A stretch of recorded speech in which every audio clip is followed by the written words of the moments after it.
Napakahirap pala ng susuungin ni Digong sa ICC trial dahil mayroong tatlong stages or phases, tatlong chamber na kanyang papasukin, ang pre-trial, trial proper, and then ang appeal chamber. At para lubos na maunawaan ng ating tagapanood ang balitang ito, panoorin natin ang video courtesy ng ANC Digital News. Pasok. Former President Rodrigo Duterte has been arrested for allegations of crimes against humanity. An international criminal law practitioner says Duterte remains a suspect and cannot be considered an accused yet. The warrant of arrest was issued to ensure that Duterte faces the ICC, says attorney Ruby Rosel Tugade. According to Tugade, there are three phases to the ICC's criminal procedure: the pre-trial chamber, trial chamber, and appeals chamber.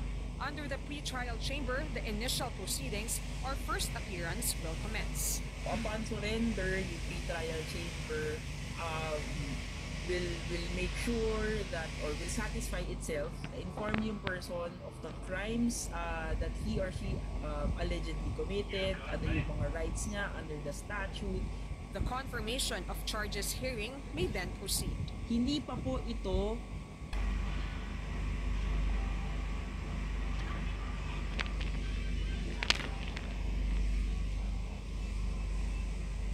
statute.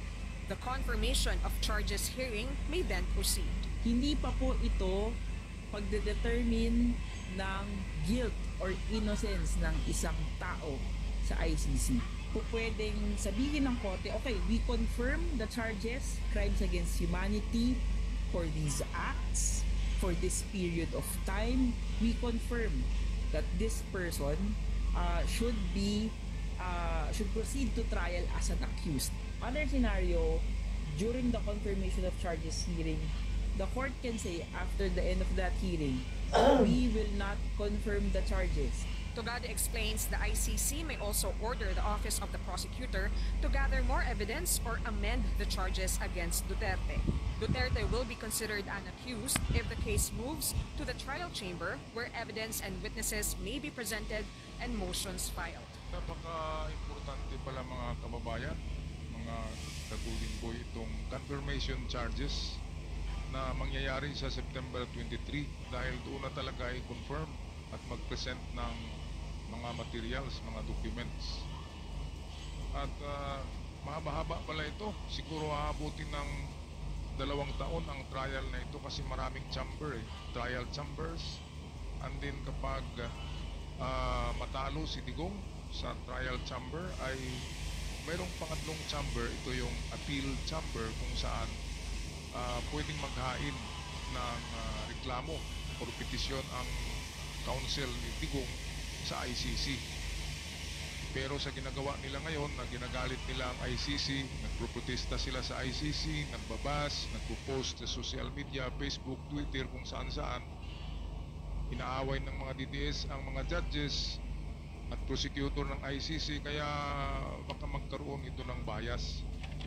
Kaya advice ko sa mga DDS ay cool lang kayo, huwag kayong masyadong mag-post kasi masasaktan din yung mga judges, di ba?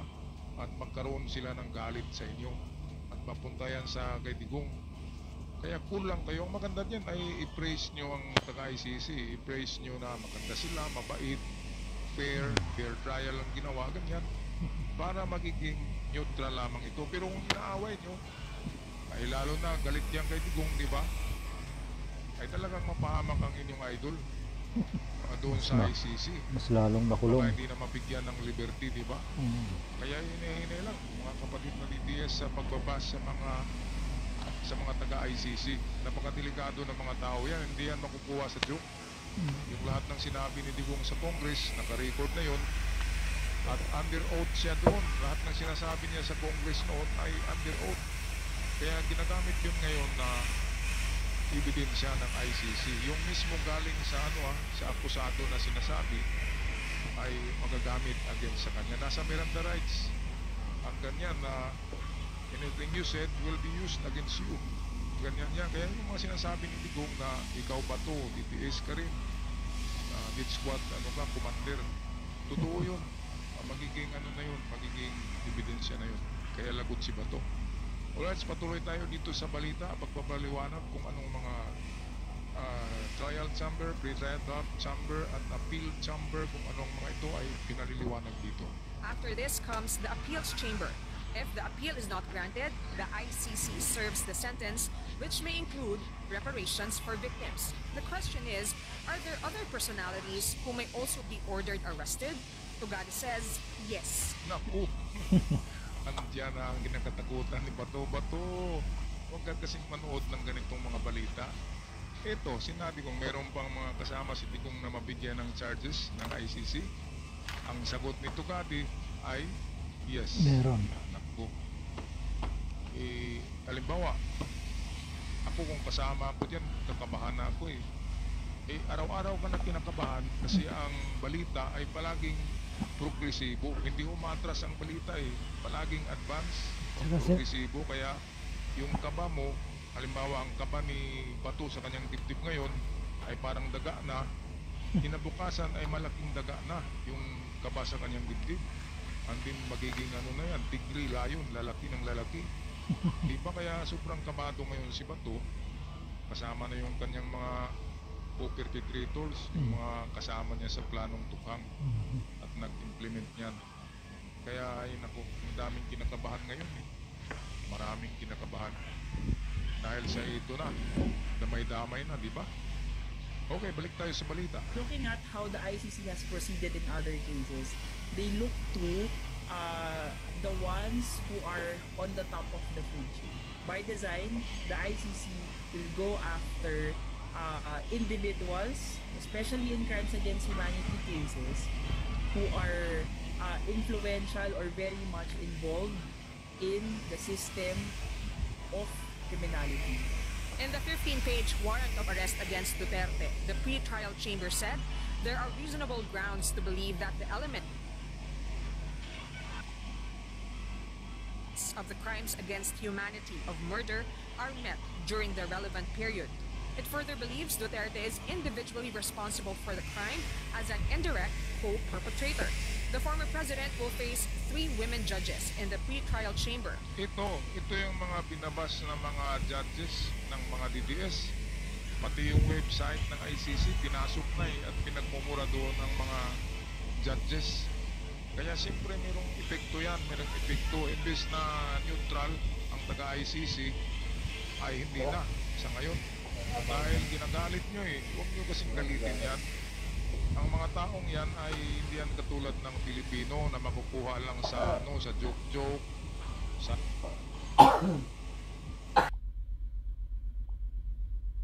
sa joke-joke, sa galit-galit. Hindi, ang mga taong yan ay napaka-professional.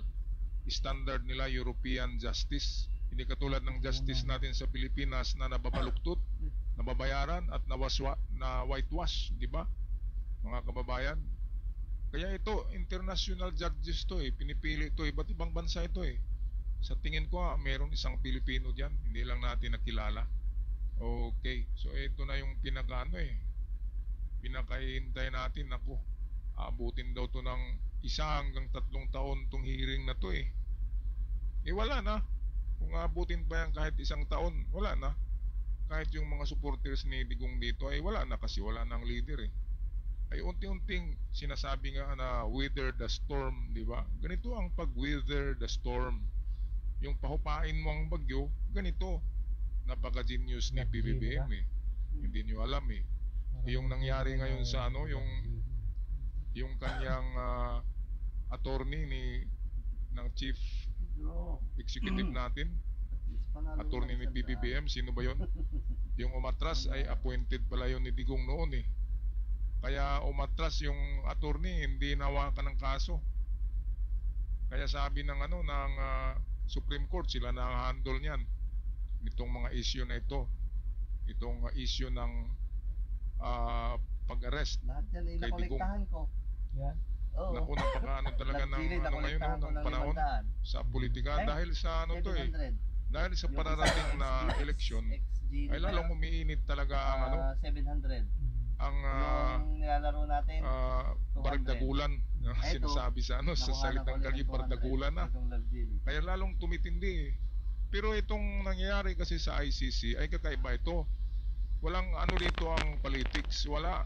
ang eleksyon ay walang ano dito, hindi kasama. Ito talaga ay naiibang kaso ni Digong. Itong kaso na ito ay crime for humanity. Hindi pa siya presidente dito, kaya dapat maunawaan ito ng mga DDS na hindi pa siya presidente, siya ay mayor pa. Ang panahon na kumuha ang ICC ng mga ebidensya ay noong 2011 hanggang 2016, which is membro pa tayo, membro pa ang Pilipinas ng ICC. Yun lang para hindi sila mateknikal. Itong nangyayari ng pag-upo na ni ay hindi pa noong katapusan ng year 2021, last term ni Digong, meron pa ring natukhang, ay hindi na yung kasama kasi nag-withdraw na siya sa nag-withdraw na si Digong 2018 yata, 2017, kasi ang inimbestigahan ng ICC ay 2011, 2016. Ibig sabihin 2017 nag-withdraw na si Digong sa ICC para hindi siya maimbestigahan. Kaya yan ang ginawa ni Digong kung bakit nagpatanggal tayo, nag-withdraw tayo sa membership ng ICC para daw hindi siya maimbestigahan. Yan ang kanyang punto. Napaka ni Digong, no? Akala niya hindi siya maisahan ng ICC. Hindi ay niya alam. withdraw na. Na-withdraw nga. Wala nang jurisdiction ng ICC pero Nakasuhan na siya ang kaso noon. na inimbestigahan ay nung membro pa tayo ng ICC, which is merong crime for humanities na ginawa si Digong sa Davao. Kaya diyan na technical si Digong, hindi niya alam eh. Attorney pa naman. Yung si Sara, attorney pa naman. Si Rookie, attorney pa naman. Ano bang klaseng mga attorney yan? Bakit hindi nila alam ang crime against humanity? Bakit hindi nila alam ang batas? Batas ng sibilyan, batas ng gobyerno. Tinapaktapakan nila eh. Sabi nga ni Sara, walang batas-batas dito. Yung inimbestigahan si Sara sa Kongreso, di ba sinabi niya walang batas-batas? Naku, attorney pa naman, tapos vice president, tapos sasabihin na walang batas. Napaka talaga. Kaya nga presidente daw siya ng impyerno eh. Okay, patuloy tayo sa ating video. Judge Yulia Antuanela Motok, Judge Ren Alapini Gansu, and Judge Socorro Flores Liera, who signed the arrest warrant. It can be recalled that Duterte has repeatedly slammed the ICC. Itong ICC, itong, tapos ako, magharap ng mga puti, kayo, loko-loko pala kayo eh. But the Ateneo Okay, balikan natin yung sinasabi na walang warrant of arrest o dito. Ito na portion. who signed the arrest warrant. Ayan, yung tatlo na yan palang nag-sign, nagpirma ng arrest warrant.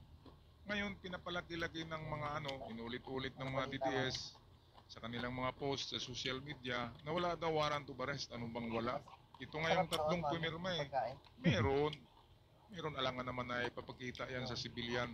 Diba? Papakita yan sa presidente at sa iba pang mga ahensya ng gobyerno para maging legal yung pag-aresto. Kaya yung pag-aresto legal, may warrant of arrest, tinanggap ng ating gobyerno. Kaya walang magawa si Digong, kalaban niya ang gobyerno eh. Kung hindi niya inaaway si PBBM, baka hindi tanggapin ni PBBM ang warrant, di ba? Iinaway nila eh, tapos pa sila ng Mura-mura pa sila. nagsasabi pa sila na mayroong gagawin sila eh, di ba? Kaya yan talaga ang mangyayari diyan. Kasi hindi mo nakapanalig ang presidente. Okay, balik tayo sa ating video. It can be recalled that Duterte has repeatedly slammed the ICC. Itong ICC, itong, tapos ako, magharap ng mga puti, Aba. kayo, loko-loko pala kayo eh. But the Ateneo Human Rights Center says the ICC has a very crucial role.